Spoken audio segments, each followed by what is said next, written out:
Today, forced induction is a key aspect in all categories of performance motoring. It is an important performance upgrade in everything from drag racing to circuit racing. This video will explain the similarities and differences between the two main methods of achieving forced induction, supercharging and turbocharging. Let's begin with superchargers.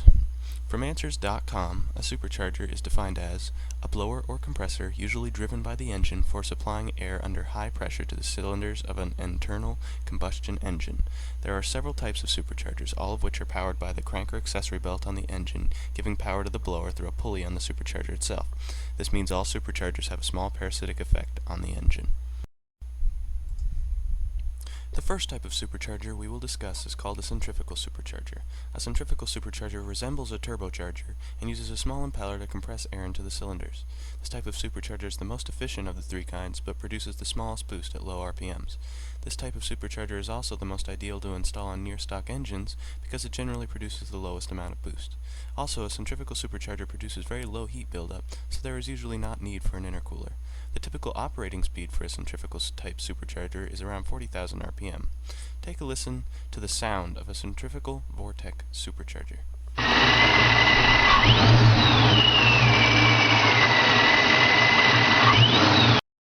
The next type of supercharger is called a roots type supercharger. This supercharger was the first kind ever to be used and is also called a blower, although the nickname blower can usually refer to any type of supercharger. It involves two rotating meshing lobes powered by a pulley connected to the engine crank, which force large quantities of air into the intake manifold, increasing pressure and creating boost. Roots type superchargers produce very large low-end boost and very large amounts of high RPM boost as well, making them desirable for extreme power situations. The drawback to a roots type supercharger is that they create large amounts of heat buildup, so an intercooler is usually needed within the system to get maximum boost. Roots type systems are usually the largest and most recognizable type of supercharger and usually extrude from the hood. This video is of a small block Ford engine with a roots blower mounted on top of it.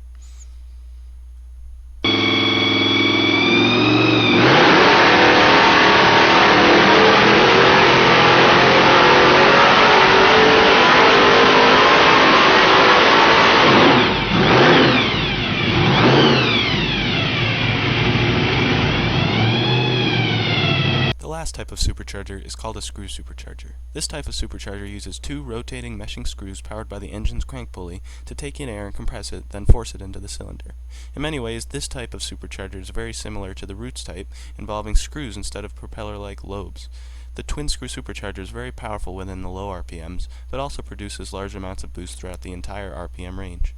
At moderate boost levels, a twin screw supercharger does not produce large heat buildup, so similar to a centrifugal supercharger, they do not usually require intercoolers. Unlike centrifugal superchargers, twin screw superchargers can be complicated to install. Both roots and twin screw superchargers usually spin at around 15,000 RPM. This video is of a Whipple twin screw supercharged Ford Lightning.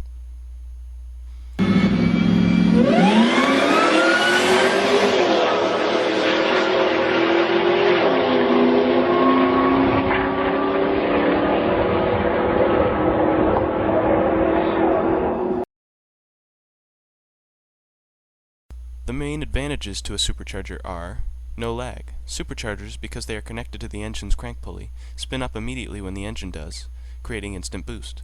Superchargers also create much more low-end boost than turbos because of this reason. Superchargers are generally more reliable than turbos because they involve less parts. This means they are generally also much simpler to install. Superchargers in general produce a wider power band than a turbo, making large boost at very low and very high RPMs. Air will never pass backwards through a supercharged system. With an intercooler and modified internals, most superchargers run much more efficiently and can produce boost levels a little over 20 psi. Superchargers are much safer to use because they do not run nearly as hot, they do not surge, and while many companies sell very high boost level units, they still do not create as much boost as high performance turbos, therefore engine detonation is much less likely.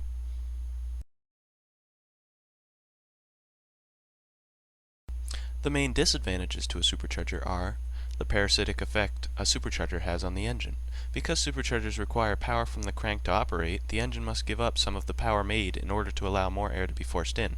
On many engines, though, this effect is negligible. Superchargers are generally less fuel efficient than turbochargers, mostly because of the parasitic effect.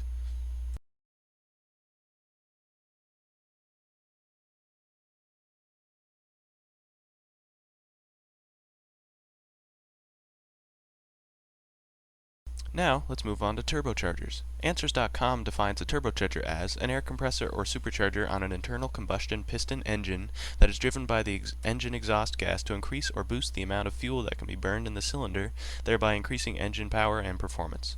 So really, a turbocharger is only a specific type of supercharger. Instead of using engine power from a crank pulley, it uses the energy stored in the exhaust gases. Turbochargers have a centrifugal design, and unlike belt or gear-driven superchargers, there is only one type. Turbos are attached to the exhaust manifold of the engine and utilize high-energy exhaust gases to spin a turbine.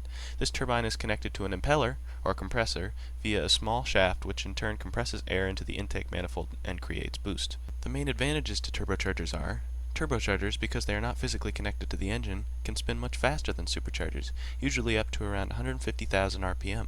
This means that turbos generally make more boost than superchargers, in many cases over 25 psi. Despite the complication of turbo setups, turbos are usually much more efficient than superchargers because they utilize energy stored in the exhaust gases instead of having a parasitic effect on the engine. Turbochargers are generally quieter than superchargers because the turbocharger itself acts as another silencer. In terms of the power struggle between a turbocharger and the supercharger, the turbocharger reigns supreme, producing more boost and therefore more horsepower gains than a comparable supercharger. Some disadvantages of a turbocharger are: the turbocharger usually requires an oil line from the engine. Turbochargers, because they are attached to the exhaust manifold, are usually extremely hot and therefore almost always require intercoolers to produce even moderate boost levels. Turbos are generally more complicated and dangerous to run than superchargers. Turbos can spike to enormous levels of boost and cause engine detonation.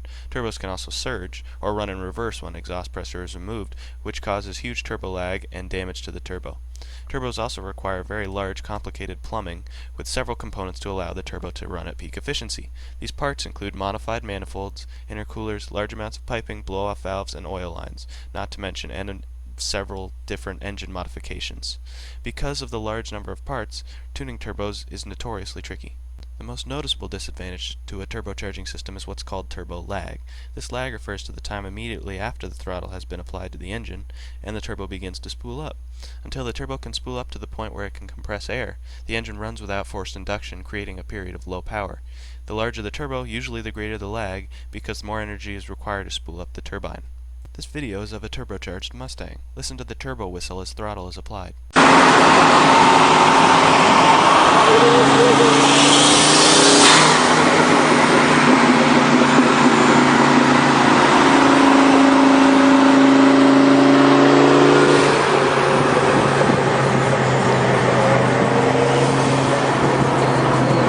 As to which system is better for your car, the answer depends entirely on your setup and your personal opinion as well. Both are extremely effective methods of forced induction. I hope this video helped you understand the major differences between these two systems. Thanks for watching.